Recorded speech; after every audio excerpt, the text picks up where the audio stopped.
Setiap lukisan bermula dengan satu idea. Setiap warna meluahkan sebuah cerita. Dan setiap kanak-kanak mempunyai kreativiti yang mampu mengubah dunia. Kini, tiba masanya untuk bakat mereka bersinar. Yayasan KRU mempersembahkan Akar 2026, pertandingan mewarna dan melukis dalam kelas untuk kanak-kanak berusia 4 hingga 12 tahun sepanjang bulan Julai ini. Hadiah termasuk trofi, sijil, pengiktirafan peringkat negeri dan kebangsaan. Dengan hadiah keseluruhan bernilai lebih RM125,000 kepada pemenang yang dimasukkan dalam akaun simpan SSPN. Tema pertandingan, Saya Sayang Orangutan.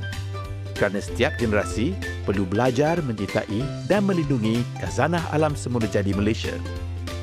Para pemenang negeri akan berpeluang mewakili negeri masing-masing ke peringkat akhir kebangsaan di Wetland Studios Putrajaya. Dapatkan maklumat lanjut, hubungi sekolah anak anda atau layari laman sesawang kami